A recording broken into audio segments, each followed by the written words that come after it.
consulte se devo avançar nessa batalha. Eis a resposta do Urim e Tumim.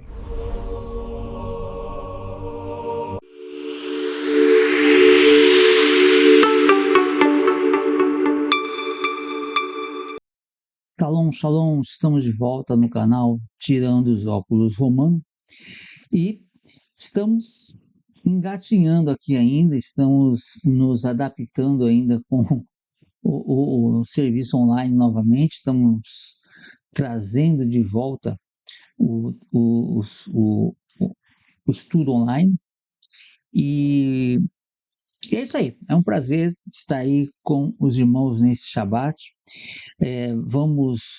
Ainda estou definindo como que a gente vai continuar os estudos e nós vamos hoje falar de um assunto muito importante, um assunto bastante importante.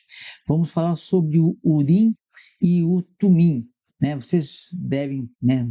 Você que lê a Bíblia, que acompanha a Bíblia, você sabe, né? Que Deus determinou a utilização, a consulta a Ele através do Urim e Tumim. E isso funcionou ainda com os sacerdotes ainda lá no passado, antes, no templo, até o primeiro templo ali. No segundo templo já não funcionava mais. Bom, perdão. Vamos falar então hoje sobre o Urim e o Tumim. E vamos também nós vamos usar aquela Bíblia que nós estamos, não é uma Bíblia, é uma ferramenta de Bíblia que nós estamos usando aí para trazer para você que quiser estudar a Bíblia no hebraico, no grego. A gente está criando uma ferramenta aí muito legal. Eu tô feliz porque eu usei uma vez só aqui, falei muito pouco sobre ela, né? E para a gente, 40 instalações ativas é um sucesso. Teve mais de 70, mas tem uns negócios aí que eu não entendo muito bem lá na Google Play. Mas a Bíblia, o pessoal está gostando e isso é muito bom. Então está tendo uma retenção muito boa. As pessoas que estão instalando não estão desinstalando, na sua maioria estão retendo o aplicativo. Baixou o aplicativo, gostou do aplicativo e não desinstalou, porque vai consultar. E o nosso projeto, o nosso propósito é esse aí, é levar trabalhos, ferramentas gratuitas aí para você, tá? E eu quero melhorar, eu acredito que tenha erros ali, mas aí a gente vai melhorando aos poucos, tudo bem?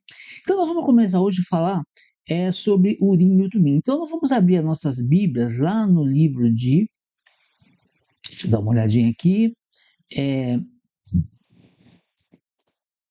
livro de Êxodo, capítulo 28, versículo 30, tá? Êxodo, capítulo 28, versículo 30. Deixa eu pegar aqui, deixa eu colocar ela aqui. Aqui está.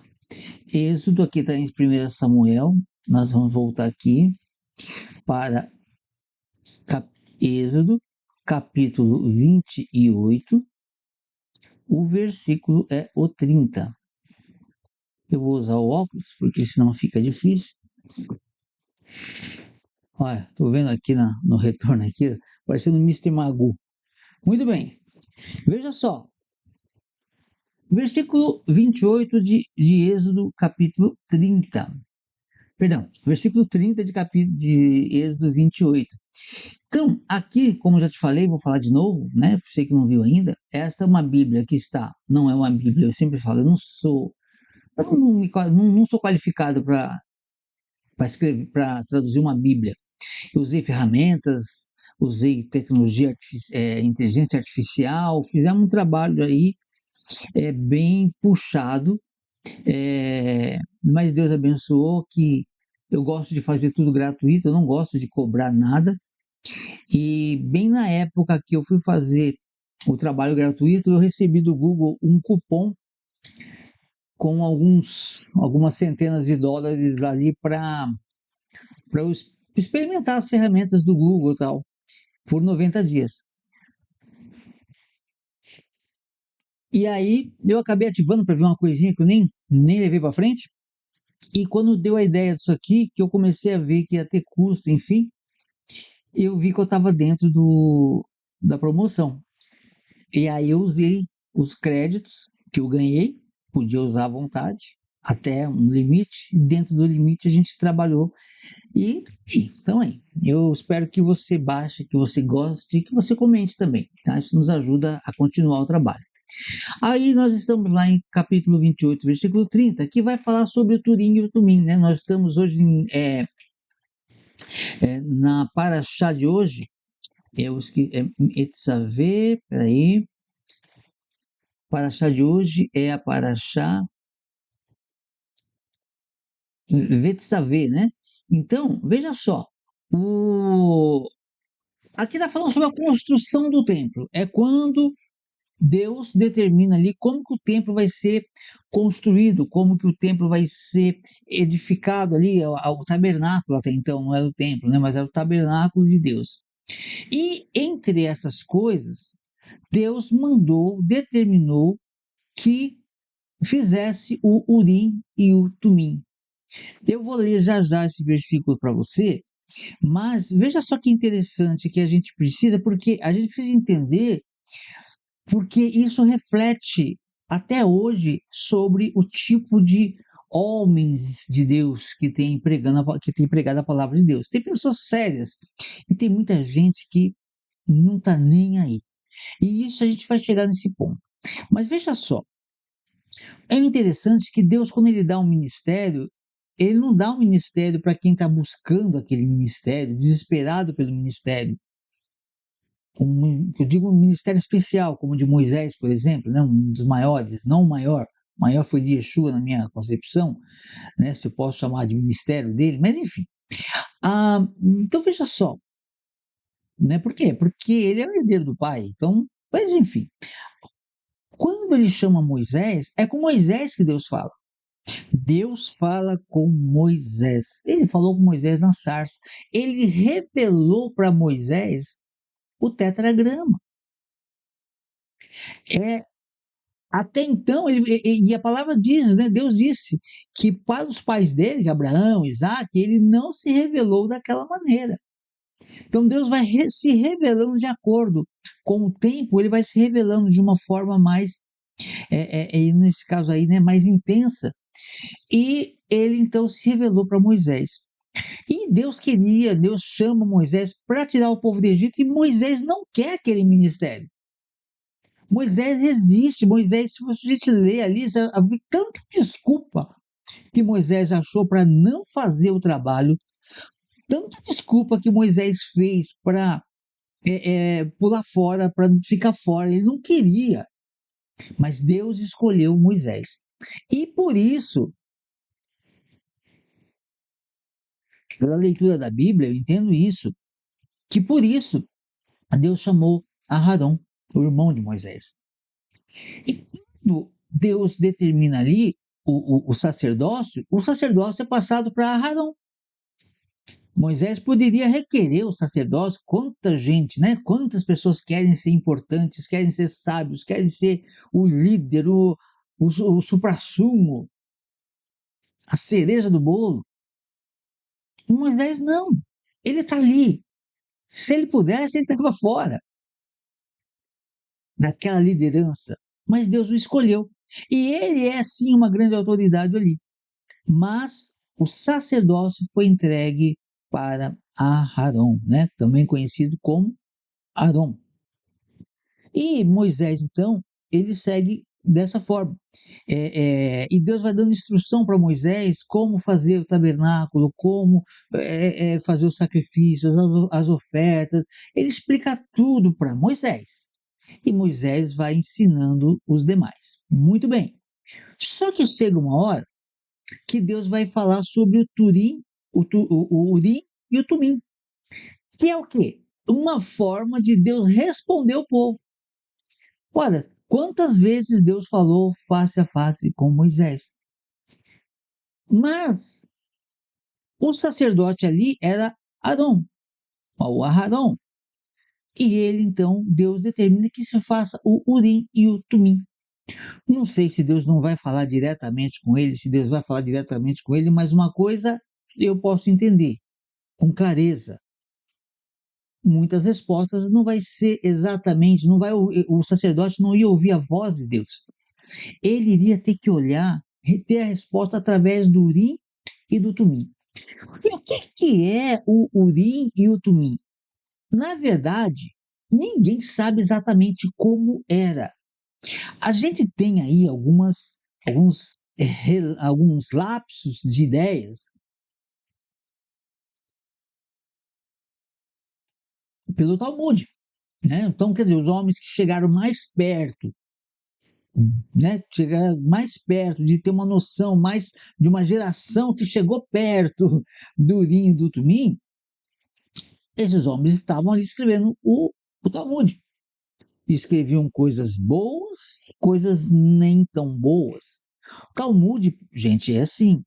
Tem gente que acha que é uma coisa satânica, né? Uma vez eu lembro que alguém comentou porque acho que o presidente Bush saiu de uma reunião com um livro enorme ali que era um Talmud, né? Um volume do Talmud, que o Talmud, se não me engano, são 66. Se não me falha a memória, são 66 volumes, quer dizer, tem o Talmud babilônico e o Talmud, e um outro Talmud, né, que é de Jerusalém, se não me falha a memória também, e então, um deles tem 66 livros, não sei se os dois, enfim, não importa. Mas alguém entregou para ele, ou sei lá, ele estava com o Talmud na mão. E as pessoas ficaram horrorizadas, como se aquilo fosse o fim do mundo. E eu não conhecia nada, então, eu também li aquilo lá e achei que era uma coisa macabra. Então a gente descobre que não é isso. Os Talmudes são escritos de homens que comentavam a Torá. E nesses comentários da Torá, você vai encontrar muita coisa boa. Tem muito ensino bom. Tem ensino que não vale a pena. Eu estava estudando para trazer algumas coisas para vocês, e eu ia até trazer um outro tema aqui, mas aí eu vou lá checar na Bíblia. Se não tiver na Bíblia, meu amigo, não quero. Aí eu vou lá na Bíblia para ver se está coerente com a Bíblia. Aí eu fui ver lá, estava atropelado. Até na Bíblia ia ter, mas não no momento que estava ali, que nós estamos tratando dessa paraxá. E então, eu não tirei isso de pauta. Por quê? Porque a gente tem que trabalhar com aquilo que a gente sabe. Mas tá no Talmud que foi dessa forma. Pode ter sido, mas eu não vejo uma razão para ser dessa forma. Então, vou ficar falando de ilusão aqui para ninguém. Muito bem. Então, o Talmud, ele é realmente uma coisa que ele tem muita coisa boa e coisa ruim. Tem comentários bons, comentários ruins. Tem muita ilusão, mas tem muita coisa que faz sentido. E tem muita coisa escrita que aconteceu que você consegue ter noção do que estava acontecendo naquela época. Então, no Talmud, o que nós encontramos muitas vezes? Nós encontramos sobre o Tumim, o Urim e o Tumim, que era uma peça que ficava, olha, aí você está vendo, no peitoral tem as pedras, né? Então, isso faz parte da roupa do sacerdote. Então, cada pedra representa uma tribo. E em cada pedra estava entalhado os nomes de cada tribo, das 12 tribos de Israel. O Talmud diz, é verdade? Não sei. O Talmud diz, né? Diz no Talmud que além dos nomes das 12 tribos, porque só os nomes das 12 tribos não teriam as 23 letras do alfabeto, só faltaria alguma. Então eles colocaram ali Abraão, Isaac, Jacó e alguma coisa ali. Então, o que era o Tumim? Isso são suposições. Agora vamos para o que é fato e real. O que era o Tumim? O Tumim, alguns, peraí, ainda vamos lá. Talmud de novo. Dizem que era um pergaminho. Então, imagina, tem a roupa do sacerdote. A roupa do sacerdote. Por cima da roupa do sacerdote, um colete com 12 pedras, com os nomes entalhados das 12 tribos de Israel. E olha só, entre o colete e a roupa, ficava o Urim e o Tumim. Então, os sábios dizem, né? Acho que é Yoná 73b do Talmud, diz o quê? Que esse Urim e Tumim seria um pergaminho. Faz sentido, faz muito sentido, porque era uma coisa fina que ficava nas dobras entre o peito do sacerdote, a roupa, e aquele colar, que não era bem um colar, né? Que era ali aquela placa sacerdotal. Então não era. Quando falava de Turim e Tumim, eu imaginava que era uma bola que mexe, igual você vê assim, aí parece sim, não, yes, no, enfim. Não, era uma coisa fina, ficava na roupa. Fazia parte da roupa. Tá? Então, isso então era o Urim e o Tumim. E dizem também que, eu também acho válido, que nesse pergaminho teriam o quê? O tetragrama, escrito grande, provavelmente, aí eu estou acrescentando, né? Imagino que se tem o tetragrama, no Turim e o Tumim que fica entre o peitoral e as vestes sacerdotais, ficava então provavelmente ali o Yud Rev Vav Rev, né? Que é as 4 letras sagradas, o tetragrama. E como que Deus falava através do Turim e o Tumim?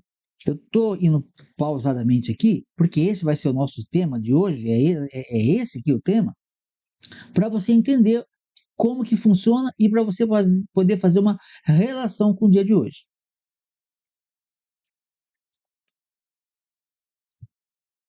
O que acontece? Primeiro, o Urim e o Tumim, ele compõe, faz parte daquele conjunto de revelação por onde Deus vai responder ao sacerdote. Quando alguém for procurar alguma coisa para ele, eu vou ficar rico. Não. O Turim e o Tumim não era para usar para uso pessoal, muito menos uso ganancioso. Era algo para o rei, uma atitude que o rei vai tomar e vai afetar toda a nação. O Urim e o Tumim vai lá procurar saber a resposta de Deus. Algo para toda a nação também. Ou para o sacerdote, ou para o profeta, enfim, algo relacionado à espiritualidade. Então, o homem que usava o sacerdote, ele tinha que ser um homem santo, separado, sem esses vícios, sem interesses. Por quê? Porque as pedras brilhavam. Eu vou dizer, eu não vi isso, não li, não consultei, mas eu imagino que ajudava também, porque veja só, o sumo sacerdote, ele entrava na onde ficava o Santo dos Santos uma vez por ano, onde ficava a arca, o santíssimo lugar. Mas também tinha o lugar santo anterior ao Santíssimo o Santo dos Santos, que era onde ficava a menorá, os pães da proposição, e a menorá, e ali era tudo decorado, decorado não, né? Aquelas folhas douradas, né? Ou de ouro, folhas de ouro, né? Que revestiam a madeira de acácia, eu acho que era madeira de acácia, a arca era, eu não lembro agora se o tabernáculo, enfim, mas ele era revestido de ouro. Então, aquilo ali já brilhava, já haveria um brilho. Então imagine que o sacerdote sendo consultado ali, ou consultando algo para ter uma resposta de Deus, o brilho das pedras seria mais intenso. Mas tem um mistério aí. Se o sacerdote não estivesse em santidade verdadeiramente, ele iria se confundir. Ele não ia ter resposta. Ele não ia. Eu vou dar até um exemplo. É como, vamos usar a parte espiritual como o Wi-Fi da internet, ou a internet. A internet, o Wi-Fi da internet, enfim. A parte espiritual. Você tem um notebook, vamos fazer uma comparação tosca, só para ter uma noção. Você vai ter uma resposta no notebook, você precisa de resposta que você vai tirar no seu notebook. E o seu notebook, então você tem um notebook, ele está ali pronto para você ter a resposta. Se você é uma pessoa espiritual, realmente que você busca, e aí então você tem a internet, você faz a consulta e tem a resposta. Ok? Mas se você é relaxado, você não tem compromisso com a verdade, você tem o notebook, mas você não tem a internet. Eles dizem que brilhava, sim. De repente você coloca uma resposta ali e você recebe uma resposta. mas de uma memória, de uma outra pergunta, de alguma coisa que ficou na memória do seu computador no seu offline. Estou fazendo um comparativo tosco. Quando o homem ele respondia a Deus, ele realmente tinha interesse, Deus respondia e ele tinha a resposta. E como que era? O sacerdote, ele olhava para baixo. Isso é muito interessante. É muito interessante. O sacerdote precisa de uma resposta. Ele precisa dar uma resposta para o rei, por exemplo. Rei, eu vou para a guerra. Melhor, o sacerdote pergunta para o rei. Consulte Adonai, consulte o Senhor para saber se eu vou para a guerra.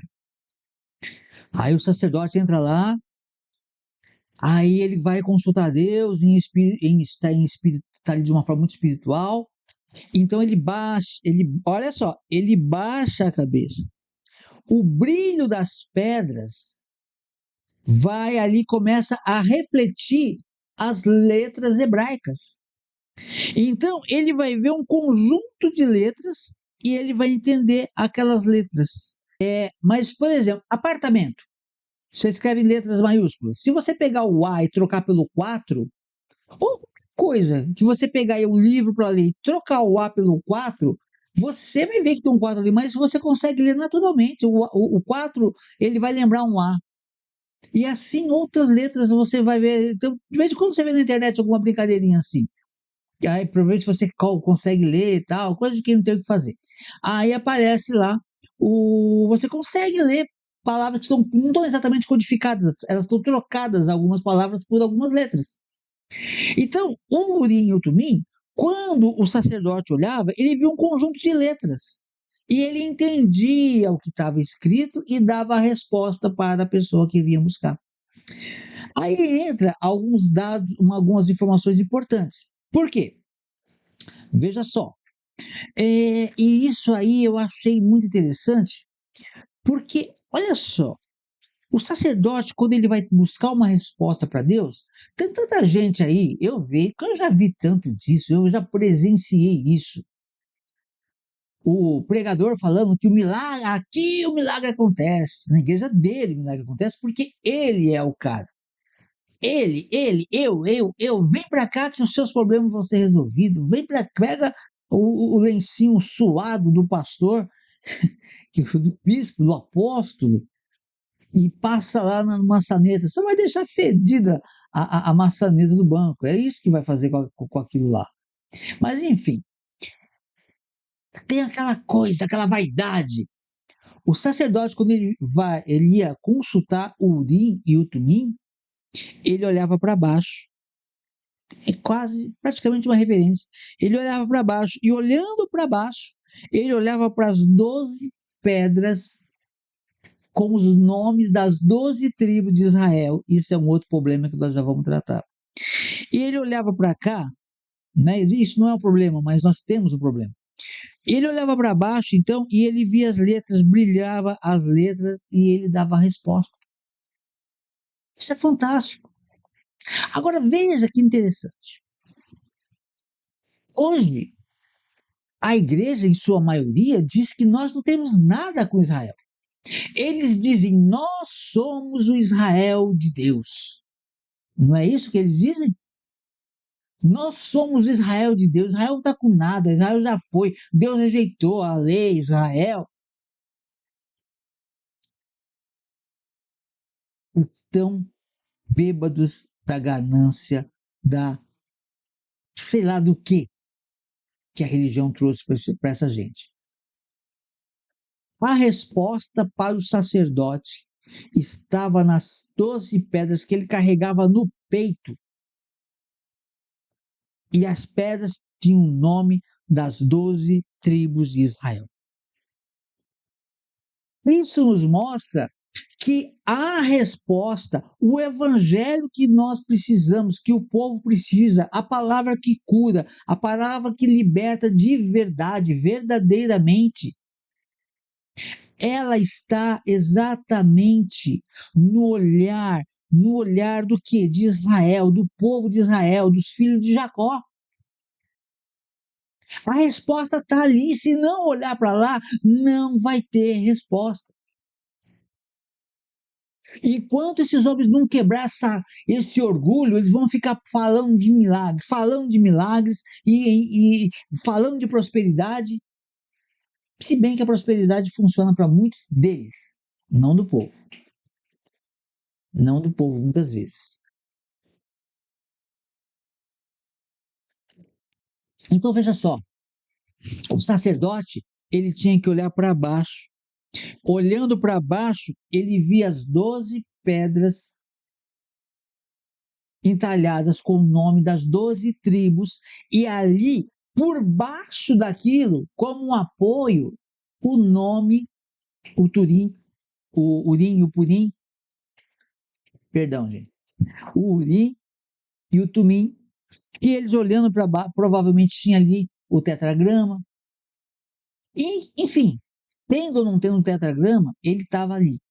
Junto com ele, as pedras brilhavam, refletiam e as letras apareciam e eles tinham uma resposta. Isso quando o sacerdote está sintonizado, ele está em sintonia com Deus. Só que aí nós temos um problema. Por exemplo, eu não vou dizer, se fosse pelo Talmud, eu diria isso como verdade. Eu não vou dizer isso como verdade, vou dizer como suposição. Eu lembro de um sacerdote que errou, e errou feio. Com quem? Com Ana, o sacerdote Levi. Levi, inclusive, isso é muito forte, que isso passa despercebido na Bíblia por muita gente. Havia um sistema religioso. Gente, é o que eu vou dizer agora, eu já falei em outros vídeos aqui, mas eu vou fazer um apanhado geral aqui.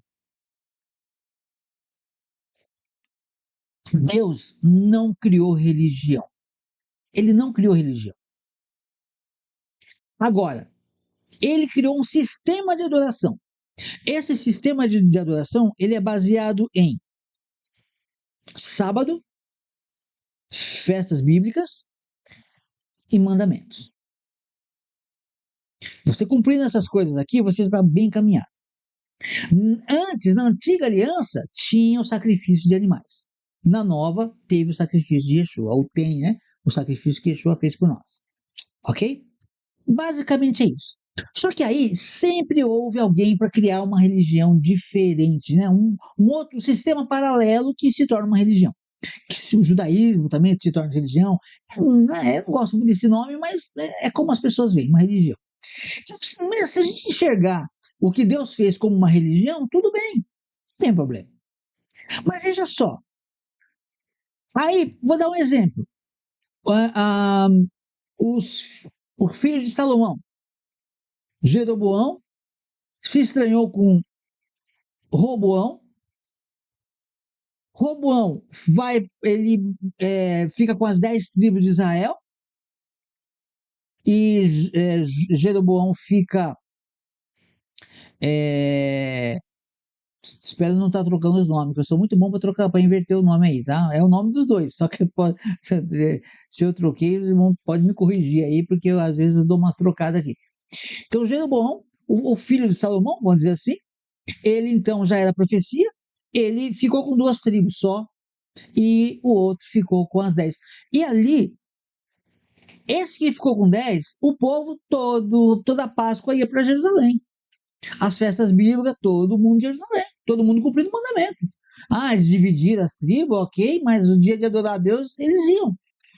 E aí esse homem, com medo de perder popularidade, com medo do povo se engraçar com o rei de Judá, o que ele fez? Falou, vocês não precisam mais ir para Jerusalém, lá é mentira, não é lá que Deus mandou adorar, é tudo mentira, invenção. Vocês vão adorar aqui no Monte Gerizim. Então ele montou um altar no Monte Gerizim, né? E em Samaria, são dois altares ali que ele montou. E ali ele falou, olha, é aqui que vocês vão celebrar a Páscoa. E aí ele fez uma Páscoa que a Bíblia diz, uma festa, que a Bíblia diz que ele colocou no coração dele. Não é na festa no dia que Deus determinou. É no dia que o coração dele determinou. A Bíblia é muito clara. Ele fez uma outra religião. É igual nós vemos hoje quando você coloca o sistema religioso cristão e a Torá. É outra religião. E o que aconteceu com aquele altar? Foi um profeta lá e profetizou, o altar caiu. Mas o sistema religioso de Samaria existe até hoje. Hoje é um número muito pequeno, mas ele existe até hoje. E lembra de Yeshua? Yeshua foi lá em Samaria e aquela mulher fala, ele falou o que para aquela mulher? A mulher pergunta para ele: Ah, os judeus dizem que o lugar de adorar é lá no Monte Jerusalém, mas os nossos pais dizem que é aqui. E Yeshua diz o que para ela?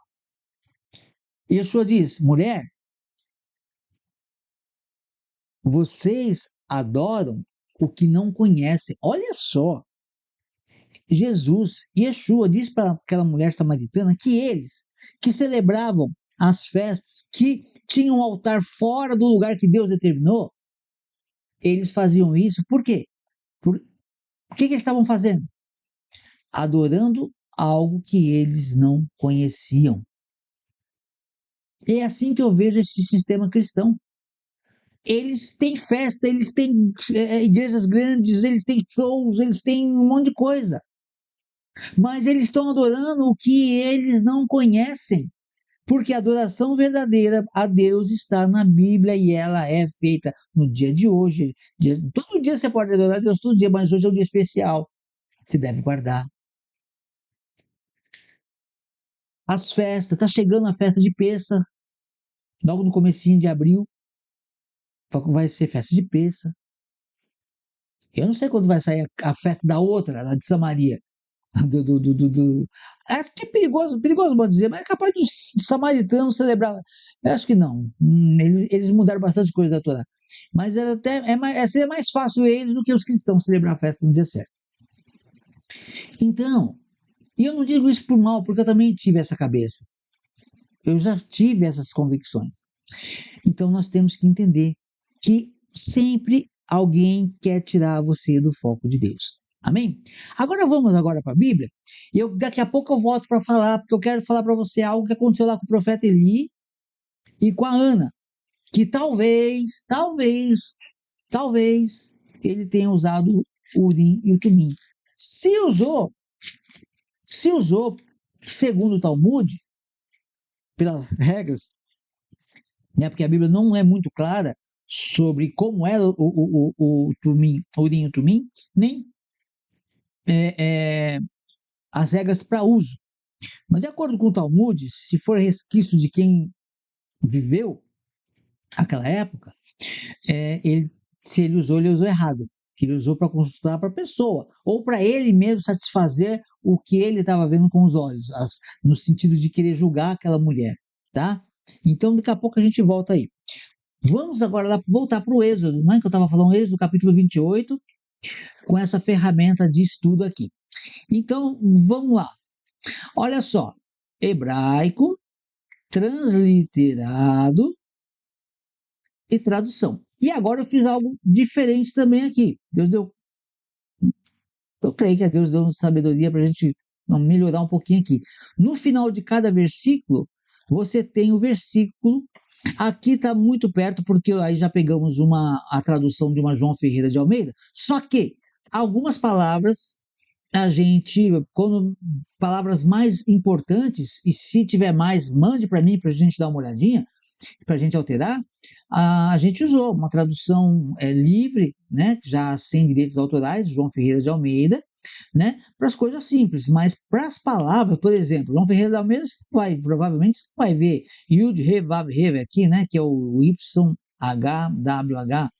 o tetragrama, você não vai ver, por exemplo, anomia, vai estar lá anomia, vai estar iniquidade. Nessa Bíblia, nessa ferramenta de estudo, não, vai estar lá que é ser contra a Torá. Tá? Então a gente fez essas alterações. Muito bem, vamos lá. Então, aqui, ó, versículo 30. Venatá el Hoshen, Hamispa, et Maurim, Veet Hatunim. Veyahu al lev Aaron, Aaron, bevolifnei Adonai, que aqui no caso é o tetragrama, Adonai, venassá, Aharon, et mitzpah bnei Israel, al-libo, lifnei Adonai tamid. Aí você tem a tradução palavra a palavra, que está aqui, ó. Venatá, eporás, el, end, roshen, peitoral, hamitzpah, do juízo. Et, não tem tradução. Haurim, os urim, veet, e, hatumim, os tumim. Então, vai colocar no peitoral do juízo o urim e o tumim. Verraiu, para que sejam ao sobre leve o coração. Aharon, o coração de Arão, né? Aí não tem aquelas conjunçõezinhas, preposições, essas coisas não tem. Conjunções, perdão. Bevô, quando entrar, lifnei perante tetragrama, colocamos Adonai, poderia ser Senhor, o Eterno, enfim. Venassá, assim Arão levará. Aí nós temos então o versículo. Também porás no peitoral do juízo o urim e o tumim, para que sejam sobre o coração de Arão, quando entrar diante de Adonai. Assim Arão levará o juízo dos filhos de Israel sobre o seu coração diante do Yud-Revav, ou do Senhor, de Adonai, continuamente. Tá? Então, esse é o mandamento para que nós, para que o sacerdote usasse nas roupas. Então, ele tinha que usar o urim e o tumim para ter a resposta para o povo. Mais para frente, o urim, eles acabam usando o urim. Na época do segundo templo, por exemplo, os sacerdotes usavam o urim e o tumim, usavam o colete sacerdotal, mas eles não tinham resposta. Deus já não falava mais. Se viam algum brilho, devia ser confuso. Não sei se brilhava mais ou não. Eu creio que aí eu estou falando por questão de crer. Eu creio que Deus fazia brilhar como tipo algo 3D, como nós chamamos de 3D. E os sacerdotes deviam ver aquela coisa de uma forma muito maravilhosa. Eu creio nisso. Poderia ser também que o sacerdote olhasse e visse as letras, só que quando ele não tem uma unção de Deus, ele não consegue interpretar ou ele interpreta errado. Isso poderia acontecer também. Mas eu acho que ela deixou mesmo de falar com os sacerdotes. É o que eu acho. Agora, eu quero falar para você do sacerdote Eli. O sacerdote Eli, ele cometeu uma falha. Se ele usou o urim e o tumim, eu não sei. Mas eu quero trazer isso aqui para você dar uma olhadinha nisso. Veja só. Deixa eu achar minha anotação aqui. Nós vamos encontrar isso aqui lá em 1 Samuel 1,14. Vamos lá. 1 Samuel, capítulo 1, verso 14. Ana está orando ali no templo, ela está orando, chorando, porque ela quer um filho, a mulher sem filho naquele tempo era humilhada, né? Não que o marido dela a humilhasse, mas era humilhada pela sociedade. E aí, o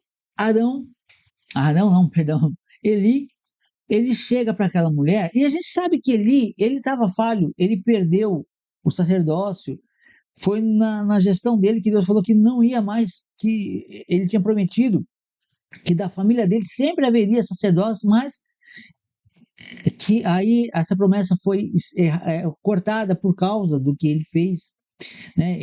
Os filhos dele faziam o que queria e ele não corrigia os filhos, enfim. Então, e Ana estava chorando a Deus que ela quer um filho. E ele vê elas lá balbuciando lá, e ele... Veja só, vamos ver. Olha o que ele disse para ela.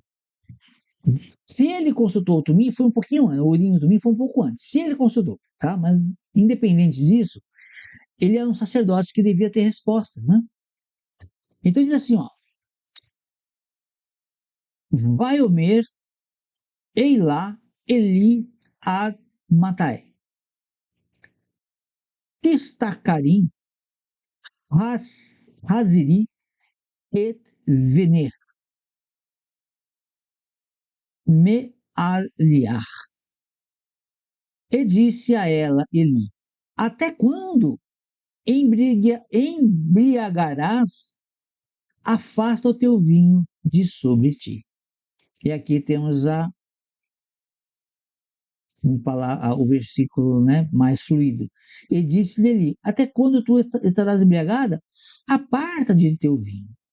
E aqui é uma coisa interessante, porque embriagada, olha só, é tis ha, perdão, tis tistiharim, tistiharim. O que acontece? O tumim, como eu disse, ele te dava letras, né? Dava para o sacerdote letras. Então ele olhava para baixo e ele via letras. E ele formava e ele tinha a resposta.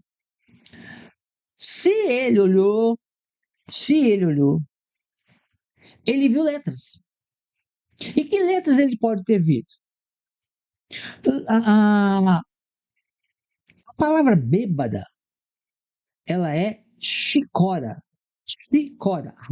Agora, aqui está como? Bêbada, chicora. Embriagada vem da mesma raiz. Aí, tá aqui. Rachis, racorim. Corim. Entendeu? Chicora, corim. Embriagada. Ratisha, racorim. Então, ele olhou e ele viu as palavras, a palavra raiz. Que essa palavra chicora, no hebraico, ela é o shin, o kuf, não, o shin, deixa eu ver aqui, ó, o shin, o kuf, o re, não, peraí, é o shin, tá ruim aqui.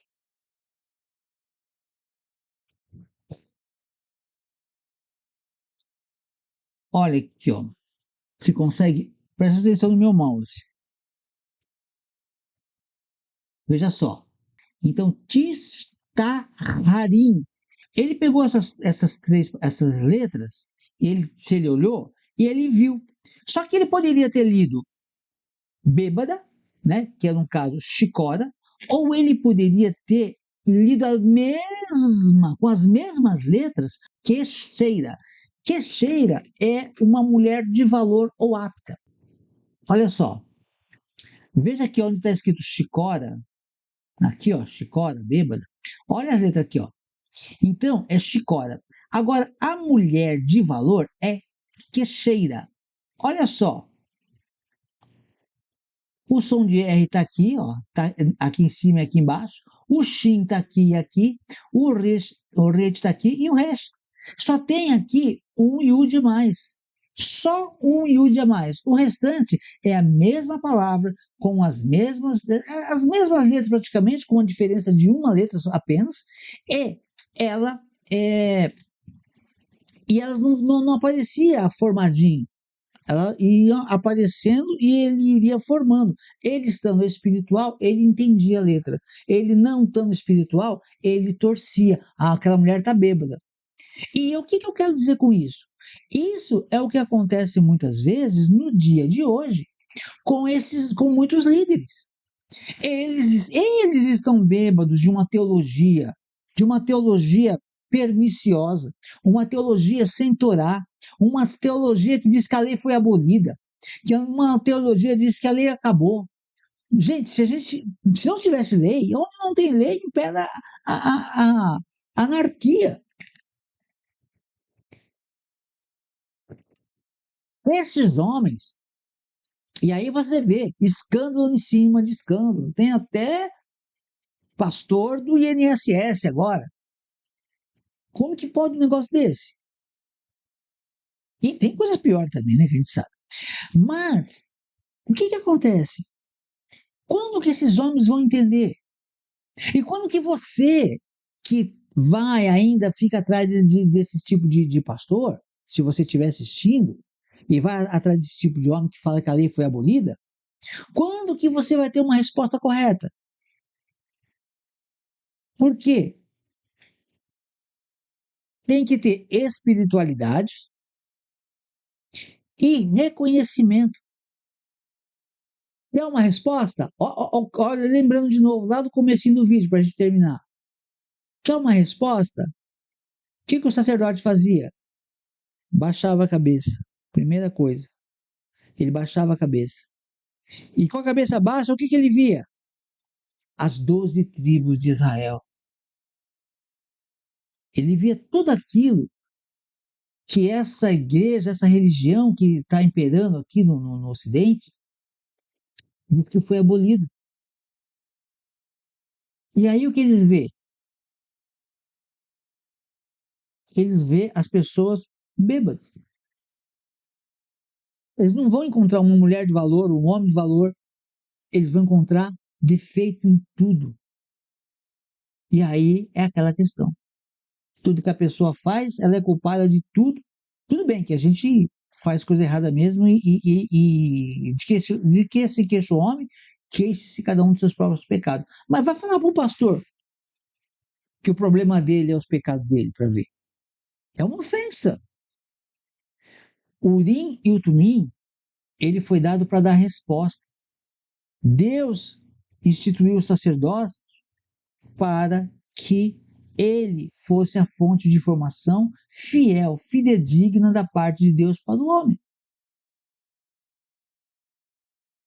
Mas, infelizmente, já no segundo templo, o Turim e o Tumim já não era mais utilizado. Não, ele não é utilizado. Ele não funcionava, vamos dizer assim. Foi desativado. Ele estava no peito do sacerdote. Mas por quê? Porque o sacerdócio já era um título vendido. Os homens estavam corrompidos. E Deus já não falava. Aí eu te pergunto, é diferente de hoje? Não é diferente. Não é diferente. Os homens estão corrompidos. Eles ficam buscando respostas. Eles ficam dando respostas, falando pelo cotovelo, falando quando Deus não está falando nada. Como a Bíblia diz, ai daquele que diz, eis que o Senhor disse quando eu não disse nada. Uma coisa importante também é que essa palavra urim, ela vem da raiz or. Or quer dizer luz. Or quer dizer luz. E o tumim, ela vem de tan. E tan quer dizer integridade. É perfeição. Então, o tumim, quando o sacerdote ia consultar o tumim, ele estava consultando luz e integridade. Olha só. O que Jesus disse? Ele disse, eu sou a luz do mundo. Ele encontrava a luz aonde? Quando ele baixava a cabeça e olhava para as 12 tribos de Israel que estava representada no peito dele por aquelas pedras preciosas. A resposta para tudo está no povo de Israel. E isso daí é fácil de eu te provar.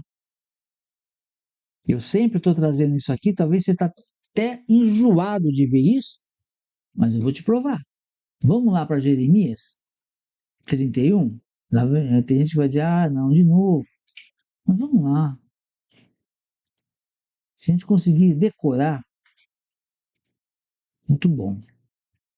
É Jeremias 31, 31. Olha só. Hine Yami Baim Neum Adonai. Vekarat et Beit Israel Veet Beit Yehudá Brit Hadashah. A Bíblia hebraica, olha só que eu nem sabia, eu nem tinha me percebido quanto a isso. A Bíblia hebraica, se você pegar uma Bíblia de David Stern, por exemplo, você vai encontrar lá Brit Hadashah, no lugar que nós chamamos de Novo Testamento. Deus não morreu para deixar testamento? Ah, mas Jesus morreu e ressuscitou. Está vivo. Ele deixou uma nova aliança. Uma nova aliança. O que é Brit Hadashah? Nova aliança. Então, aqui está falando de nova aliança. Lá em Jeremias 31. Eis dias, vem, diz Adonai, e farei a casa de Israel e a casa de Judá aliança nova. Uma tradução mais clara. Eis que vem dias, diz Adonai, em que farei uma nova aliança. Com quem? Com a casa de Israel e com a casa de Judá. Entende que a nova aliança não é com a igreja, não é com o povo gentil? Não existe um urim e um tumim para olhar para pedras que representam o povo gentil. Está dizendo aqui, vou fazer uma nova aliança com a casa de Israel e com a casa de Judá, com a mesma noiva. A noiva são as 12 tribos de Israel. Mas aí vai ter aquele crentão cascudo que vai dizer, antiga aliança. Aí você vai lá na nova aliança. Aqui, ó, está separado, porque o hebraico é da direita para a esquerda, o grego da esquerda para a direita. Então, a gente teve que separar. Aí você vai aqui na nova aliança, vai lá em... Tá vendo? Uma vez me dá branco, é uma coisa terrível. Hebreus, o capítulo de Hebreus, que é 8, aqui, ó, veja só. Hebreus, Novo Testamento, se querem chamar de Testamento, é Novo Testamento, agora que eu vou ler para você. Porque repreendendo-os, lhes diz, eis que virão dias, diz Adonai, em que a casa de Israel, em que com a casa de Israel e com a casa de Judá estabelecerei uma nova aliança. Vocês estão percebendo? A palavra, não sei se foi Paulo que escreveu, Apolo, não sei lá quem que escreveu, fica uma briga quem escreveu, não importa, o importante é que está aí. Está escrito na nova aliança, no Novo Testamento, para quem quer chamar assim, que Deus vai fazer uma aliança com a sua noiva. Mas quem é a sua noiva? Com a casa de Israel, as 10 tribos de Judá, lembra que eu falei agora há pouco? De Judá não, as 10 tribos que seriam lá de Shomron, né? Samaria, as 10 tribos como se dividiram, lá o povo samaritano, enfim, e está espalhado no mundo todo essas 10 tribos. Talvez você seja descendente e nem saiba. E aí ele está falando que vai fazer uma aliança com a casa de Israel, com as 10 tribos, e com a casa de Judá, as 2 tribos que ficaram em Israel. É com eles que vai ser feita a aliança. E depois ele fala mais, ó. Ele vai fazer uma nova aliança, não segundo a aliança que fiz com seus pais no dia em que os tomei pela mão, para os tirar da terra do Egito, como não permaneceram naquela aliança. A primeira aliança, e aqui eu vou aproveitar para explicar isso para você, que isso aqui é muito importante você saber, até para quando alguém te questiona. Tem gente que fala assim, mas a velha aliança morreu, é velha, se é velha, Paulo disse, se é velha está a ponto de passar. Sim, ele falou isso, mas ele não falou da lei, ele falou da aliança. Nós acabamos de ler que Deus falou, eis que vem dias, diz o Senhor, que eu farei uma nova lei. Ele não disse isso. Ele diz, eis que vem dias em que eu farei uma nova aliança. Por exemplo, vamos supor, por exemplo, que você vai trabalhar na empresa de um familiar ou de um amigo. Você vai trabalhar na empresa, trabalhar um tempo com alguém. E a pessoa te contrata, ela fala, olha, eu vou te contratar, mas aqui a regra é assim. Você tem que chegar às 8 horas da manhã, vai almoçar meio-dia, vai voltar 1 hora e 5 horas da tarde você vai embora. Você vai fazer esse serviço, esse e esse. Por mais que você seja meu amigo, eu preciso que você faça isso porque os outros estão vendo também. E se você fizer de forma relaxada, eles vão querer relaxar também. Então, aqui nem precisaria falar isso, né? Mas é essa a regra. E você chega às 10 horas da manhã, almoça 3 da tarde, vai embora às 4. Porque você é amigo. Você se sente amigão. Você esquece das regras. E aí o negócio fica complicado. E para não ficar complicado, o seu amigo tem que ficar muito triste. Ele fica muito triste. Mas ele te manda embora. E ele te mandando embora, os outros funcionários vão falar o quê? Opa, se ele mandou embora o amigo dele porque não fez direito, beleza. Mas ele é seu amigo. Pois é, mas você está abusando da amizade dele. Se você porque passa um tempo e você está precisando de emprego e o seu amigo é amigo mesmo. Aí ele chega para você e fala, ó, eu vou te dar uma nova oportunidade. Você quer? Ah, eu quero. Ok. Só que é o seguinte, essa oportunidade não vai ser igual àquela.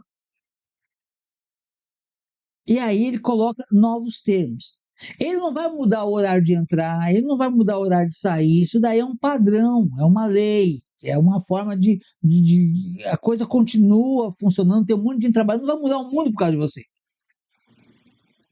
Mas você vai, aquelas coisas, como você chegou atrasado por isso e aquilo, você tinha sempre que, não, né? Agora você vai agir diferente e aí ele vai te dar um outro parâmetro. Se você tiver problema, você não falta, você fala comigo, você me avisa, eu vou tentar te ajudar, mas você vem, você comparece. Ele faz ele te dá novas regras, porque senão você vai voltar com os mesmos vícios.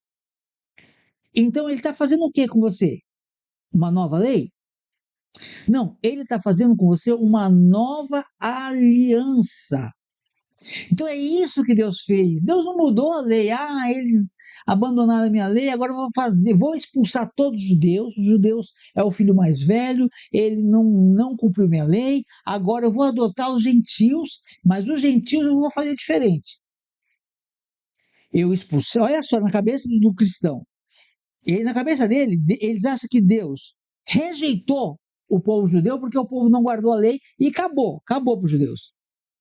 Aí adotou o povo cristão, mas falou, olha, povo cristão, que é o meu novo filho, não me desagradar, não me desobedecer, eu vou deixar eles fazer o que eles quiserem, que assim, quando eles fizerem alguma coisa muito feia, eu não proibi eles de fazer.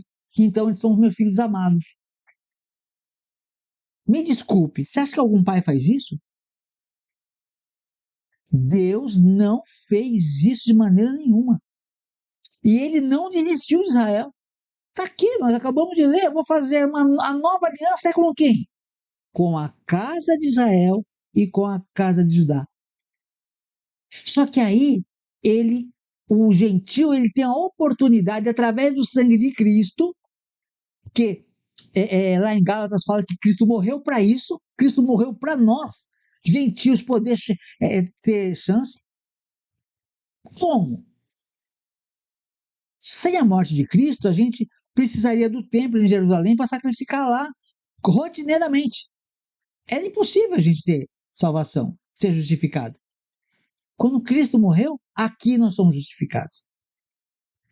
Então ele não anulou lei nenhuma, ele cumpriu a lei, ele cumpriu o sacrifício, e agora ele facilitou a lei para nós, ele facilitou para que eu e você possamos seguir a Deus. Nós podemos oferecer a nossa oferta a Deus, que é ele, o Corban, nós podemos oferecê-lo a Deus aqui no Brasil.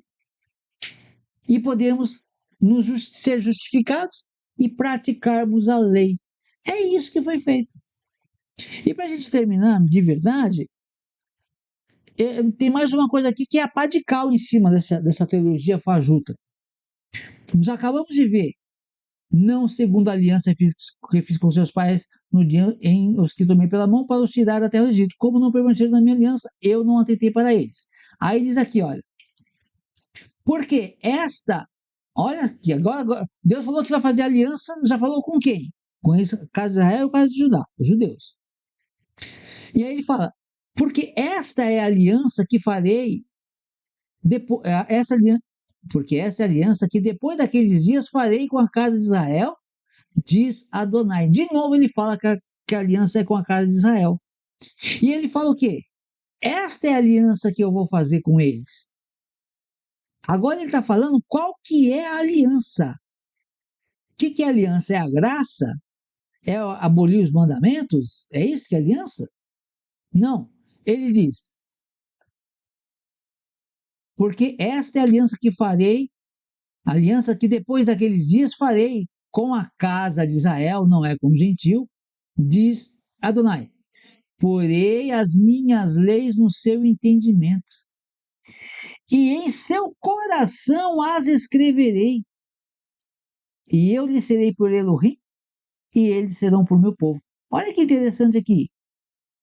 Além dele colocar a lei no nosso entendimento, na nossa mente, lembra do sinal? Na nossa mente, ele está dizendo aqui que ele vai escrever a lei no coração. Aonde que o sacerdote buscava as respostas no Urim e no Tumim? No peito, no coração, em cima do coração. Ele buscava aqui as respostas. E agora, ele diz que ele vai colocar... Quando você vai encontrar a resposta para tudo? No coração. O que tem no seu coração? A lei de Deus. E como que a igreja fala que a lei foi abolida? A lei não foi abolida. As pessoas estão sendo abolidas da salvação por causa de muitas igrejas. Essa é uma triste realidade. Enquanto as pessoas pensam que a lei de Deus está sendo abolida, elas estão sendo abolidas do plano de salvação. Isso é muito preocupante e triste. Eu agradeço a sua atenção. Peço que vocês me desculpem aí, vocês dizem que eu fiquei meio perdido, fiquei desacostumei de fazer a live, mas a gente vai. E se você puder comentar aí, eu gostaria da sua dica. Em breve eu quero mudar, eu quero estabelecer um dia para a live, eu estou pensando em fazer a live no sábado à tarde.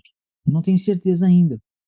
Mas talvez fazer a live 2, 3 da tarde no sábado e um vídeo durante a semana, não sei. E estou pensando também em fazer um estudo online, com participação online.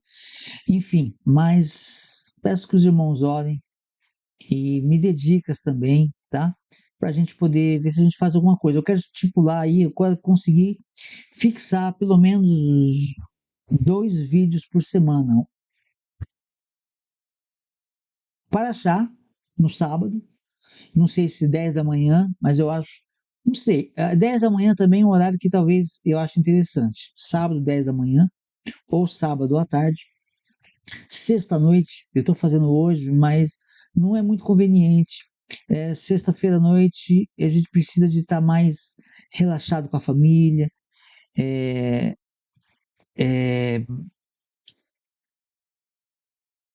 querendo ou não, a gente se ocupa, entendeu?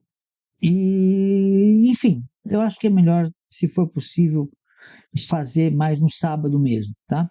E eu trabalho aí no domingo. No domingo não, perdão, cabeça. No domingo eu não gosto de fazer nada. É que para mim, domingo é um dia normal, né? Mas eu não quero fazer live de domingo. Mas eu quero fazer de semana um estudo e talvez desenterrando os tesouros escondidos, né? Ou talvez fazer também um estudo aí para a gente fazer online com Meet, enfim, fazer estudos, enfim. Eu preciso fazer alguma coisa, mas eu não tenho uma ideia fixa ainda. Amém? Que o Eterno abençoe e até a próxima, em nome de Yeshua HaMashiach.